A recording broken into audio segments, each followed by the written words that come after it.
race, gender, colonialism, European perspectives and perspectives beyond. What is the relationship between them? How can we better understand the reality of our contemporary societies? This is the subject of our debate with Elsa Dorlin and Leïla Slimani. Hello, Elsa, in Marseille. Hello. And hello, Leïla, in Paris. And welcome, dear listeners and viewers all across the world.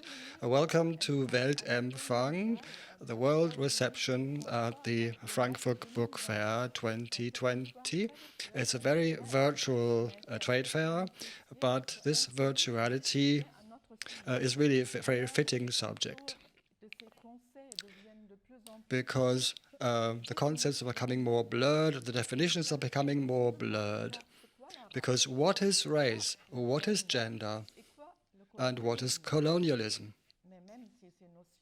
These ideas of gender and race are controversial and being challenged, but you will certainly agree that we've got sexism, we've got racism, and even though we've got 60 years now behind us, since 1960, which was the African year of decolonization, in the political calendar of the United Nations, there are still some traces of colonialism only present. And I would like to discuss with Elsa Dorlin, who is a professor of political philosophy at the University of Paris. She's a specialist in the idea of feminist thinking. She has won the bronze medal of the CNRS in 2009 for all her works. And I would like to discuss with Leïla Slimani, a Franco-Moroccan writer. You don't need to introduce her anymore because she won the Prix-Goncourt in 2016. She is the officer of Les Arts et Lettres in 2007. She is the special representative of Emmanuel Macron for Francophonie in 2008. And if it was up to Mr. Macron's wishes, she would be the cultural minister of France now. So both of you are here because both of you have written books which go right in the middle of the subject.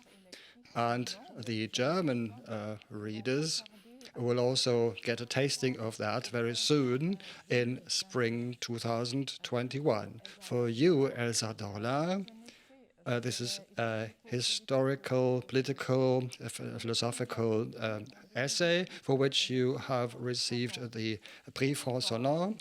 It's called Se défendre, Philosophy of Violence.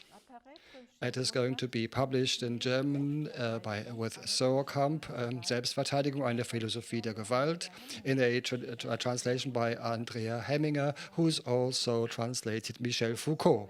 For you, Leïla Slimani, it's your new novel, Le Pays des Autres, published recently with Gallimard. It is a family saga which plays out in France and Morocco, and it deals with 3 generations. The German version has been translated by Annelie Thoma. It's going to be published in Luchterhand and called Im Land der Anderen in German. Elsa Dorlin, you are a specialist for philosophical questions of race and gender, with the 3 previous studies, 2001, L'évidence de l'égalité des sexes, Une philosophie oubliée du XVIIe siècle.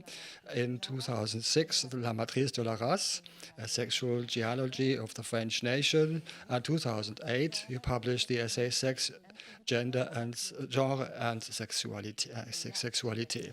And with Se défendre, you're now presenting a reflection about self-defense, a subject which is normally a very masculine subject, a philosophy of muscles, as you say yourself.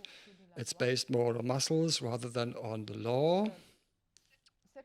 But this self-defense for you is a natural law of any living organism, and this is triggered like a survival reflex, as a last recourse for those people who have nothing and who are nothing.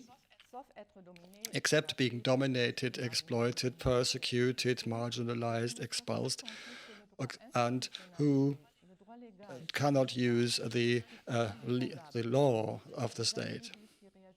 And these are individuals who use their muscle. It's a very tense muscle and is triggered in situations of immediate danger. In your books, these are the blacks and the women, Jews and queers who are being pressurized. And you are describing them, this history across the centuries and continents, the methods which they have found to defend themselves and to survive in a struggle for survival. These four groups are found in various dosages, but they are present also in Leïla Slimani's novels, and you, both of you, have had other subjects, treated other subjects before this subject. But I would like to find out, first of all, from both of you, what made you change register and perspective. And Elsa Dorlin, this idea of a philosophy of muscles, of violence as self-defense, is this simply uncharted territory of a philosophy, or is it a subject which you've always nurtured? It's up to you. Thank you. It's a topic that I've discussed and studied for a while. It's a project that I'm researching in the archives. Like in philosophy, I deal with material from the archives. It's a new perspective that I've been interested in for a couple of years. It's the big question of resistance of the body, of lives who are not recognized as a legal entity. And also, I didn't only want to write about feminism. I wanted to show other perspectives.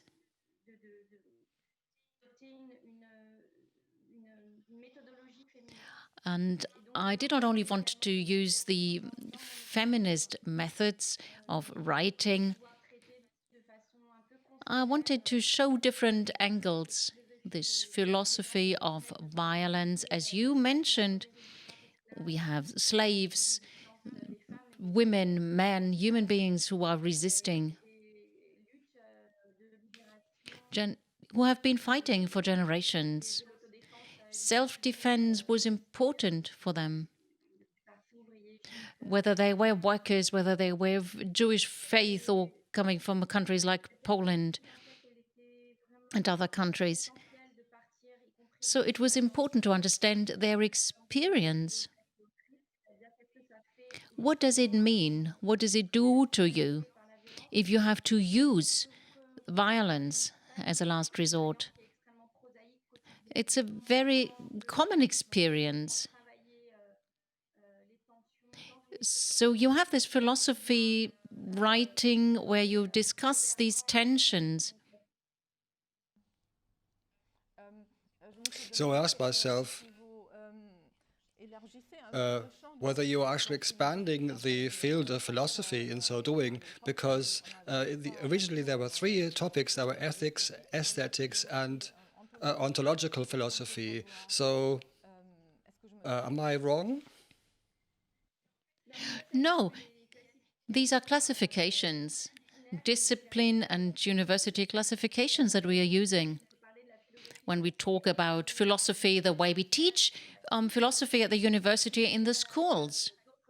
And we've got this philosophical tradition that we use it in different ways to reflect and think. And we think about the minorities in this historical epistemology. How do we deal with these groups and this way of thinking? I think about this phenomenon such as François Lalonde writes about it too. And he talks about fights and resistance. And we have this black philosophical tradition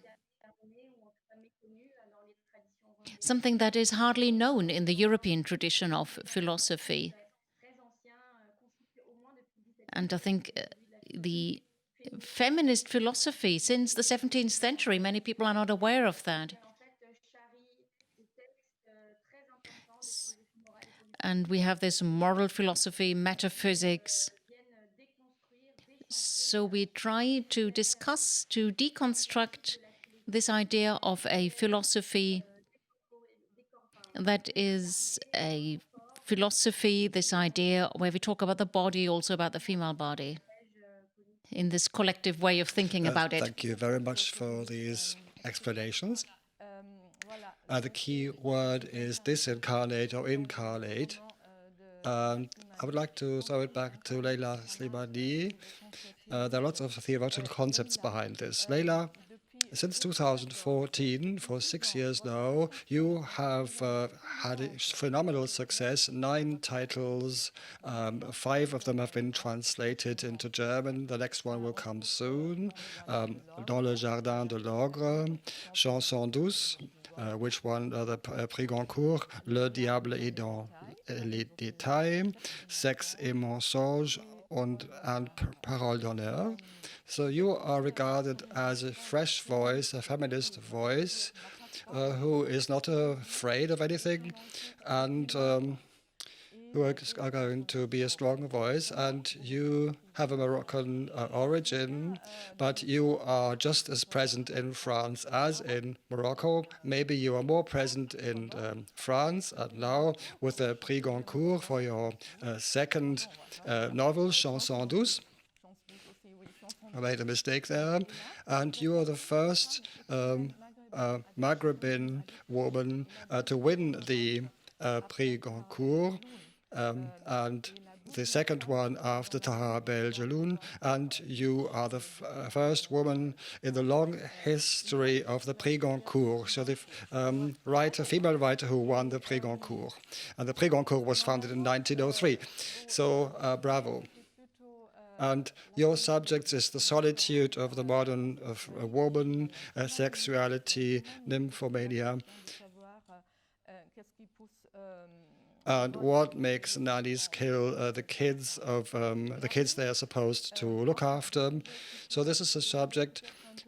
These are subjects which you've been treating before, and now you're changing subjects completely, and you're writing a family saga which goes far into the past, also into the rural Morocco, the place, city of Meknes in the 1940s, 1950s. Between the end of the Second World War and Moroccan independence. So it's all about the war. Could you tell us something about what made you change topics and move on to different subjects? Well, I don't really think I have changed topics. The topics of the book really link up to the topics I had before, the female solitude, the domestic life, and what has happened between this stage of savages and the modern society. What happens to indigenous people or homosexual people? What do you do against male instincts? How do you suppress those male instincts? So these topics are not really completely off topic, and they're not completely different. So I just felt like looking into the history of my personalities. In the first 2 novels, the personalities just arrive there. You don't know anything about them, where they come from, which family they belong to. You don't really know much about their history. But in this case, I wanted to explore people's past and people's origins and come up with a genealogy of violence these women are suffering from.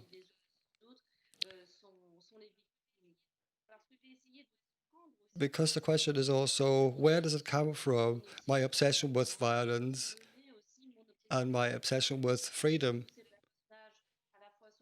Because sometimes there are aspects of savagery, for example, and it's also about the conquest of freedom. And this is also, of course, very dynamic. So the topics are the same, really. I've always worked on the same topics, and of course, maybe I've changed the form slightly. I was really struck very much by the sporty nature of some of your female characters. For example, Mathilde, who has a very athletic body, more masculine than feminine, who loves swimming, who likes to dive and swim, and especially her child, Aisha, who wants to escape all the constraints in Morocco. And she runs away. She runs faster than her legs, really. And this made me think back to Elsa and your words about self-defense, the defense of women. So a body needs to have muscles. The body has to be invigorated so that they have something to oppose to the masculine violence they are suffering from, they are surrounded by. And I frequently have the impression that one of you really writes on the same topic as the other one without you knowing each other and knowing each other as books. But let's delve more into the matter itself. The story is a story of your grandparents, Leïla, a very moving story of Mathilde and Amin, a mixed couple. Mathilde is a young Alsatian girl who falls in love with Amin, who is a French army soldier, and he leaves Alsace as the liberator of Alsace. There's a love at first sight between the blonde girl and the beautiful African boy, who is very tall. And he comes back to Morocco as the victor.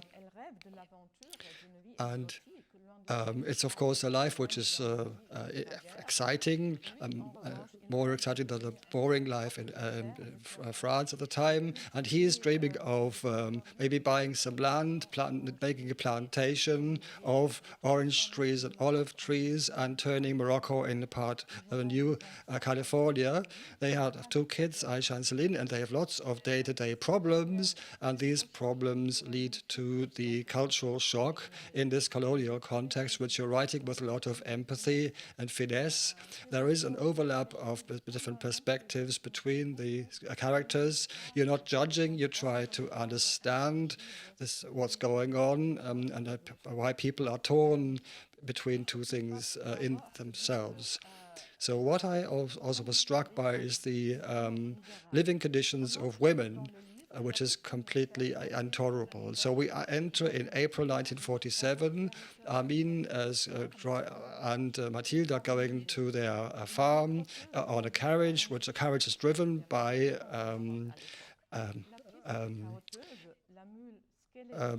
Rome, and then sometimes the mule stops and doesn't want to go on, and Mathilde is very upset about the fact that the mule driver is using his whip, and she says, "Stop that!" And then he spits out, and he tells Mathilde he is the mule driver who knows nothing, who is a slave.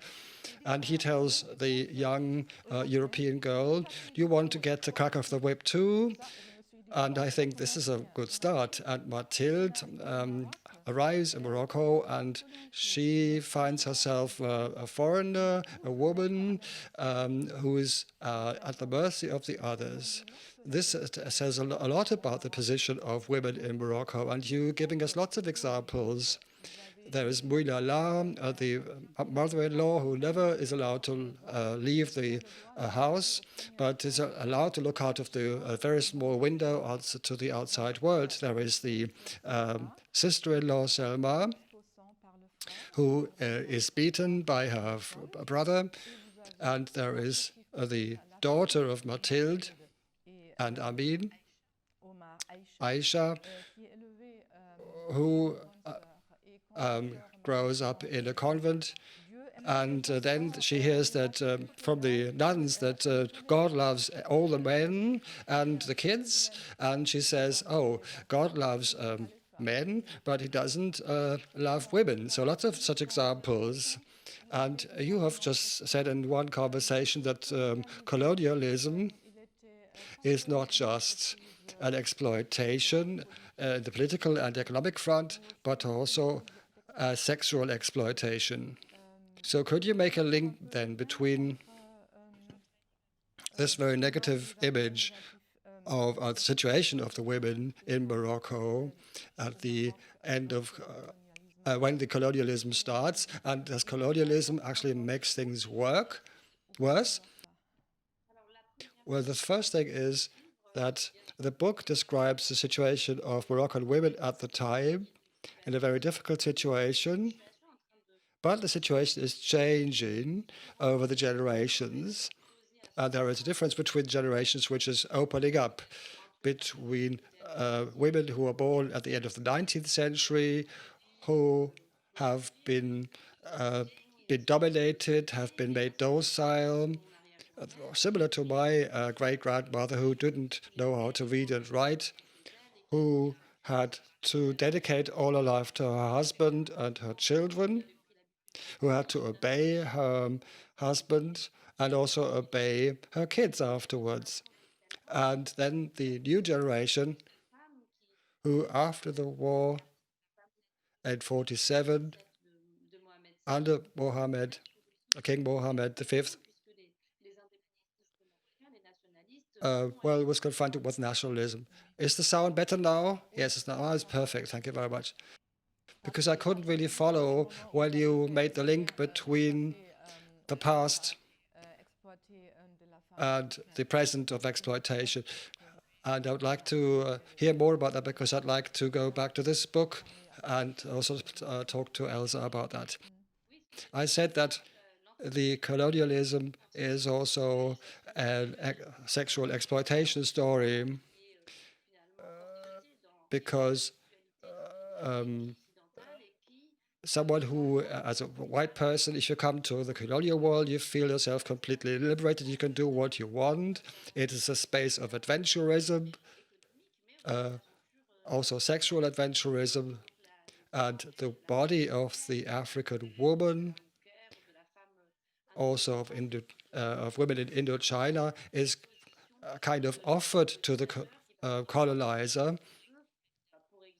And for example, there are big bordellos in Morocco, big brothels there, and the colonizers were allowed to do whatever they wanted with these women who were mythified, who were regarded to be lascivious and loving sex.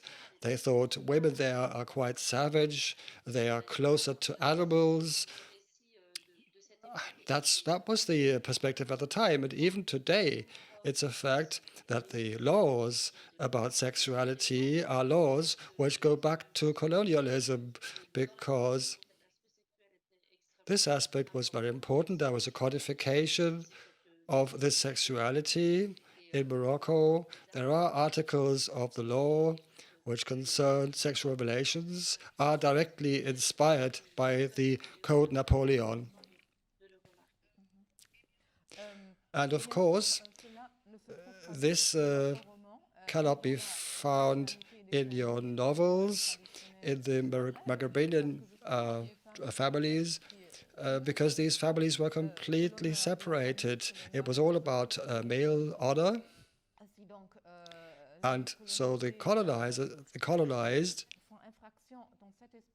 had a protected space. It's a kind of so there was a humiliation of women in Morocco, in the indigenous population, but also in the colonizers' population. It's an interesting scene when Mathilde goes into the modern world and she discovers a photograph of her sister Selma in the arms of his her European lover in the shop window of a French photographer, and this triggers a violence crisis, a crisis of humiliation. And really, this made me think of this book, these photographs by Malik Alula in this book, Arem Colonial. These are postcards reflecting the sexual erotic imagination of the colonizers in the beginning of the 20th century. And this is presented like reality. Of course, naked women in Maghreb. Of course, these photos were not reflecting reality. They reflected a brothel. This has nothing to do with the reality of women.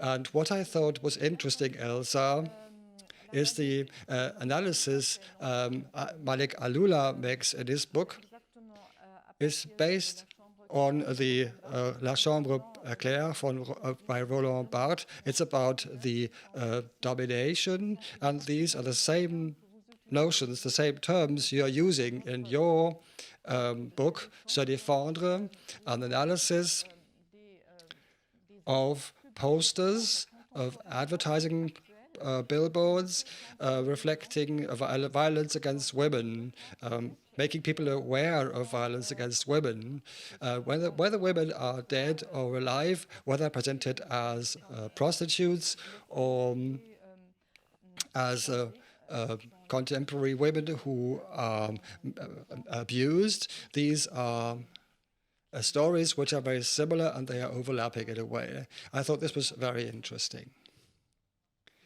to see this comparison between these two books. Maybe you would like to comment on that. Yes, indeed. It's interesting to see this resemblance, and I've studied it. There is this concept that people would like to see, would like to show, demonstrate the female body in a way that is eroticized. And so the female body is an object. The female body has no power. It's just an object. And we try to find this common source of photography and colonialism.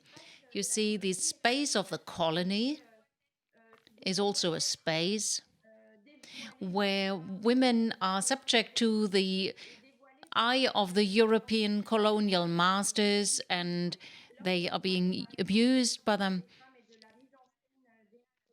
And you see the female body, you see the beautiful Moorish woman. That's part of the way we look at these women. And that also is a way of looting this colonial space where the imperial colonial masters use this space, use the people, use the women. So this idea of the female body as an object for pleasure, as an instrument for pleasure, a medium for the satisfaction of the male master.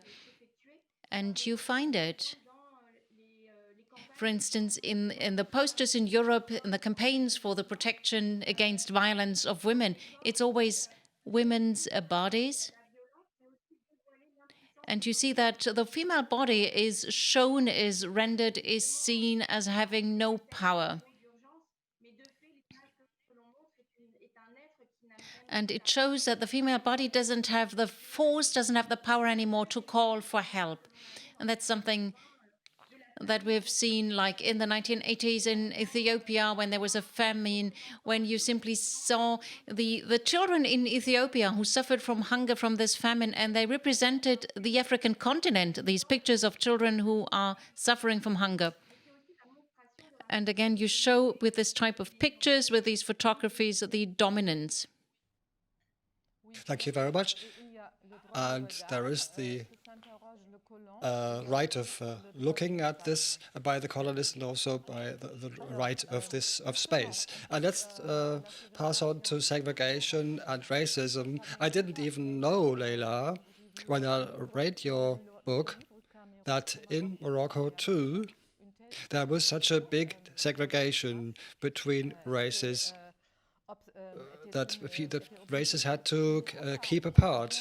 Of course, we know the structure of Moroccan cities. There is the Medina, with the indigenous population, and there's the modern European city around it, and with more space between it. But they didn't know that the indigenous people who'd been always been living there, needed to have a passport in order to be able to enter these peripheries. So the first night, Mathilde goes to a hotel in Meknes, into the European quarter. There was this young person in the hotel who's crazy, who says he had to show a passport to show to the document that he was entitled to go into the European quarters. He was against the fact that she was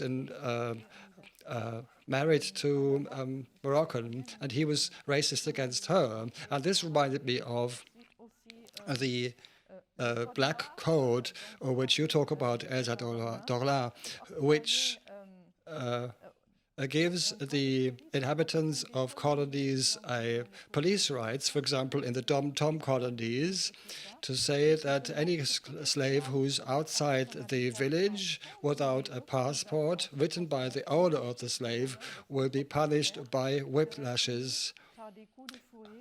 So we haven't reached that stage yet in Morocco, but it's not too far away from that in Morocco. I was quite surprised to notice that very few people had understood that the Moroccan protectorate was certainly less tough than the colonization of Algeria.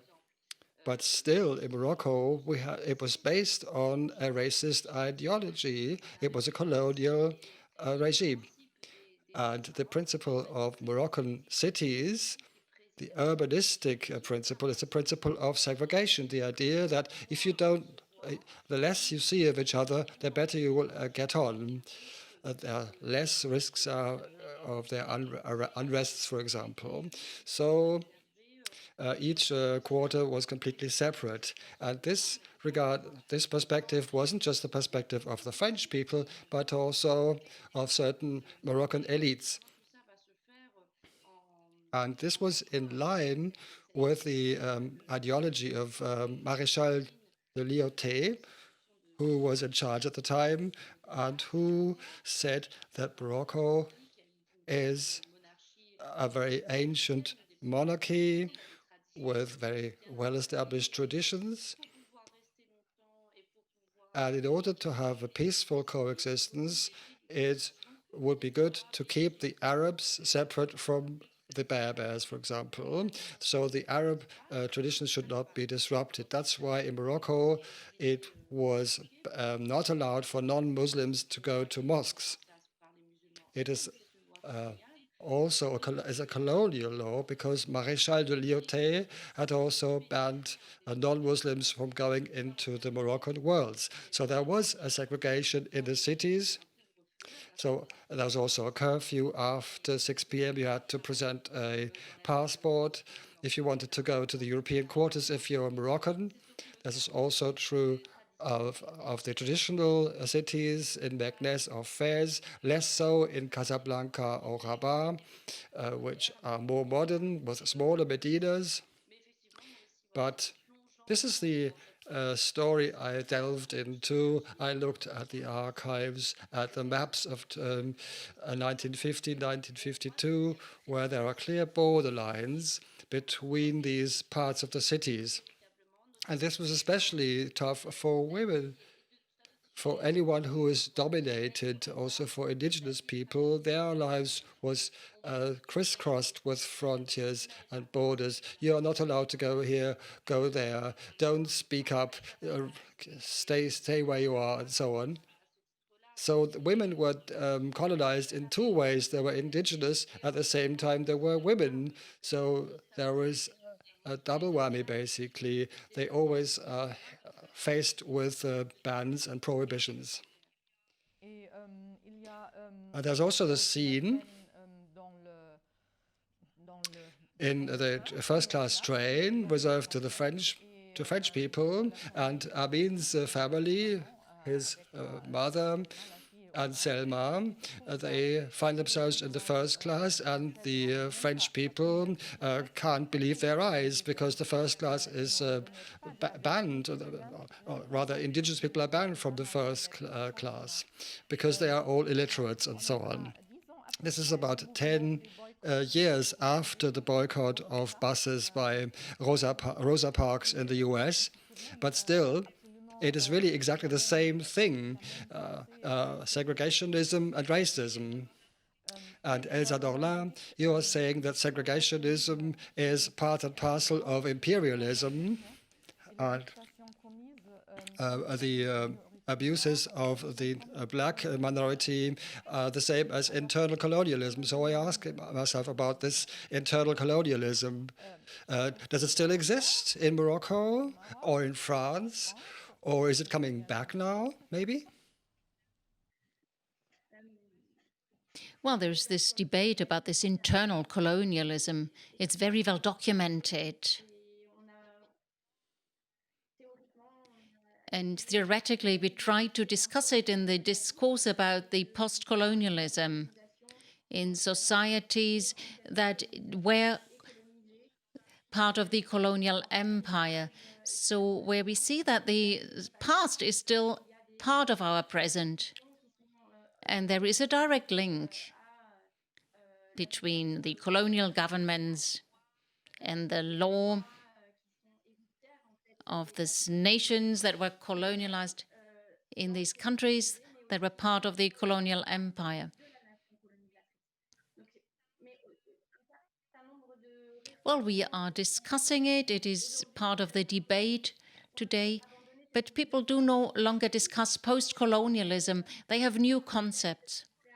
They like the idea of the colonialism of power, of the modern state, and also this idea where we say we have the institutions in the former colonies, power situations, in order to experiment a little bit beyond colonialism. And we have these common institutions like the colonialism of power and colonialism interior. We talk about segregation when we talk about colonialism, and in France, it is pretty obvious. One of the last examples for me, the most recent example is in the last couple of months during the health crisis, social and political crisis, the corona crisis. We understood that groups in our society where we saw a lot of cases where, for example, one area, Seine-Saint-Denis department near Paris, where we had a large number of people who suffered from the coronavirus.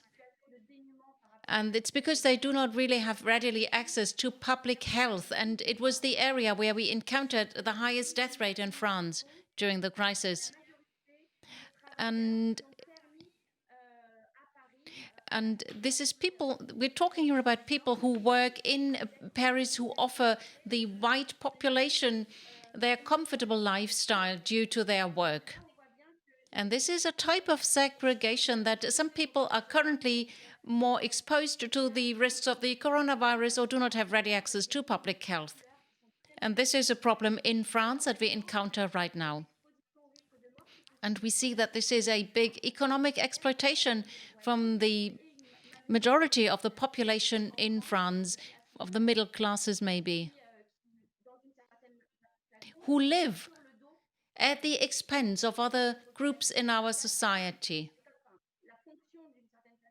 This is also something like a contemporary colonialism, and which is also part of the capitalist model in the rest of the world.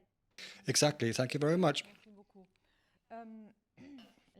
Leïla, Emmanuel Macron has just initiated a project of struggle against segregations, Islamist separation, as he says. And we could also say that in France, in the or the European big cities with suburbs and with the immigrants neighborhoods. We've had this problem for many years, but now it's coming to a head, and we've got an Islamist ideology which is reinforcing or making the problem worse. And Emmanuel Macron has recently initiated this project of trying to carry out social projects to integrate people from the suburbs. Do you think this is an idea? Well, you don't have to represent the president here, but do you think it's a project which comes in the wake of an opening up of these segregations? Well, I would prefer to speak about things which I know about, and I don't really like to talk about things I don't know about. And this idea of separatism, well, you can read a lot about this in the press, but I don't know reality. I don't know what importance it has and how intense it is. It is a subject which is manipulatable or manipulable. There are extreme right-wing journals, magazines, for example, say that whole neighborhoods of France are no-go zones for police. But I don't really know anything about this.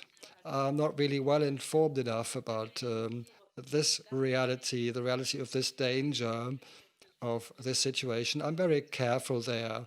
But of course, we need a big campaign, a very bold campaign, to enable young people to integrate themselves. It's not the case that it's just a problem for suburbs. There are also areas which are just halfway between the rural areas and cities. I spend a lot of time of my week in a region which is called Pays d'Auge, a region where lots of young people don't have a job, and I discuss with them a lot. It is a life which is very difficult. They don't have access to culture, they don't have access to transport, and so on. So it's not just a question of the suburbs, it's a question of access for young people to work, to culture, to some kind of mixing, to social mixing and inclusion.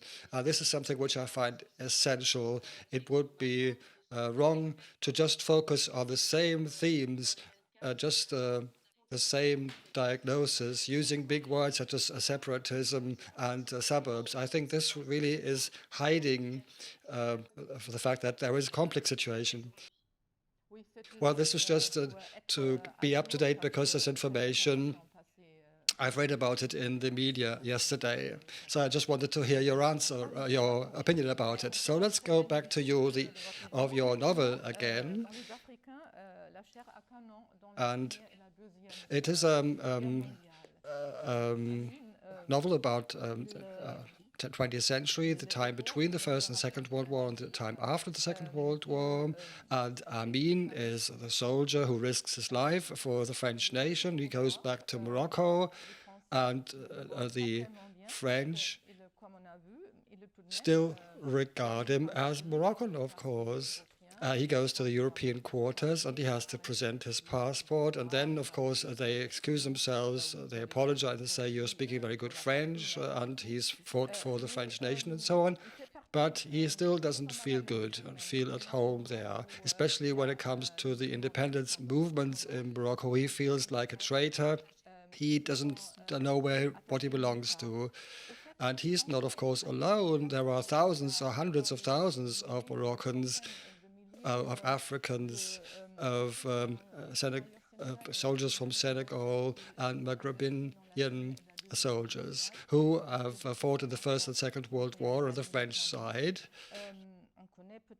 And there are books about this, very few of them. We don't really know much about it. What is known about the subject? What did you know? Did you have to discover everything new, or did you know it before?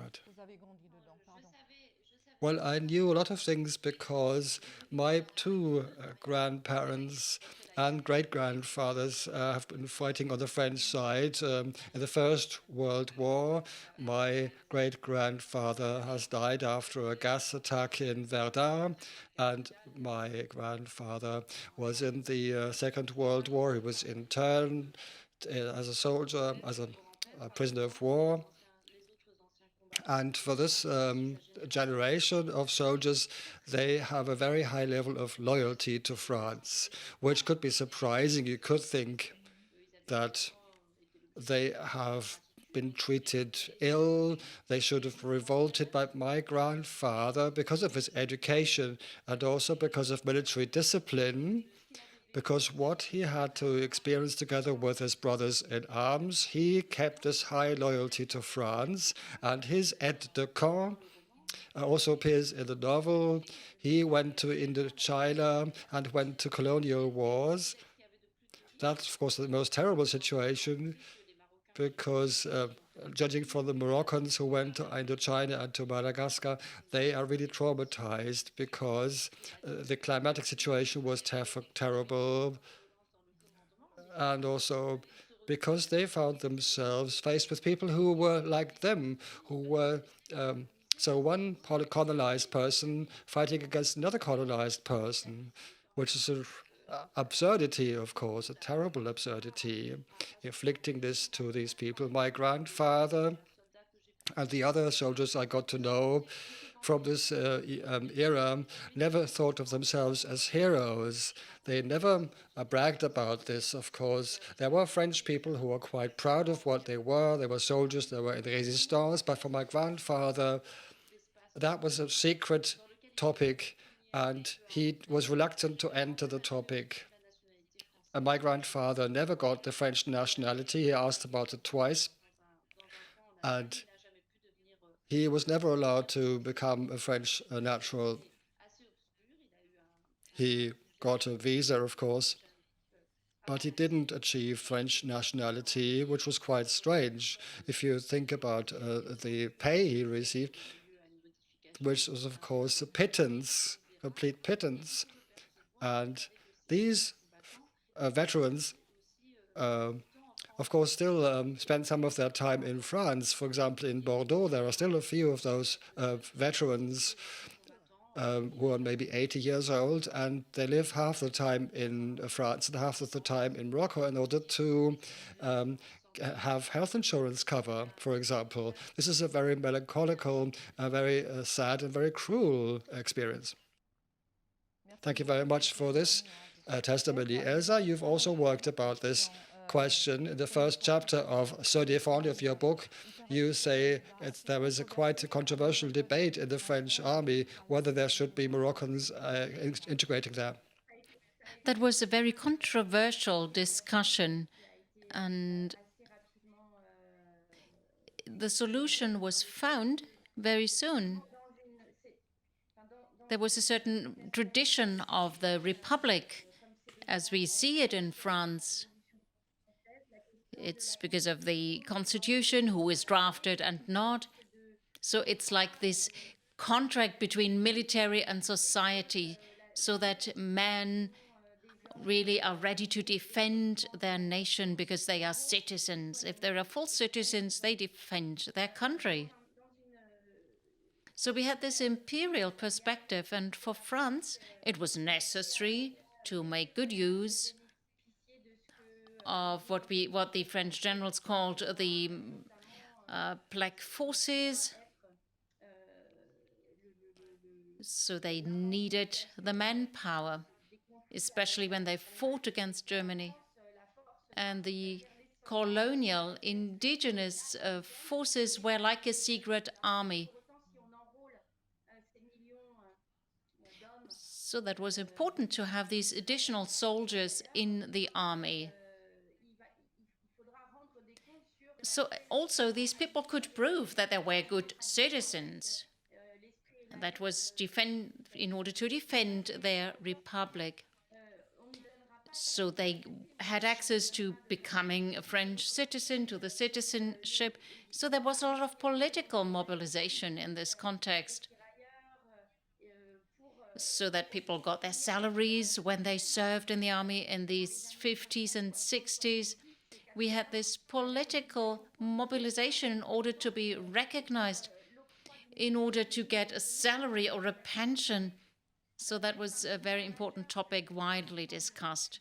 But now we still have this expression of what we would call, what is characterizing the colonial power,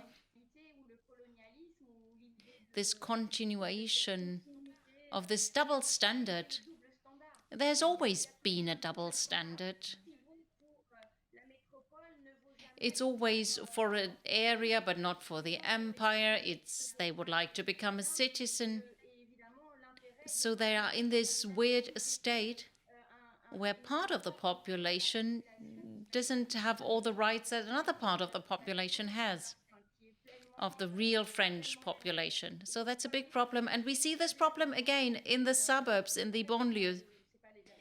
This is this politics of not being recognized as a real citizen. That's a big problem. And this shows that we stop people from living a life with access to all the rights that they deserve. And we spoke about this segregation in France, this mobilization of men, women, of militant people who are of African descent after the post-colonial immigration, who were very active, mobilized, and who understand again that they face these problems. They are not really part of the French Republic. They are simply someone who would like to have their rights restored. Indeed. This is still part of the old colonial times, and we have heard a lot about it, about the military problems. What is currently happening? What is happening today when we talk about police forces who would like to keep law and order, but who are also working in this national space where they would like to keep law and order active? It's pretty complex as a topic. But this is a perspective where we discuss the situation in the big metropolis, in the bigger places. Well, we are just beginning to touch on the subject, which is quite fascinating, I think. And of course, there are lots of topics we could discuss, but maybe it's important to note that this double standard existed and exists. And of course, it was triggered after the independence movements because people were unhappy, they were demonstrated, and this has then led up to independences in Algeria, Tunisia, and Morocco in the 1956.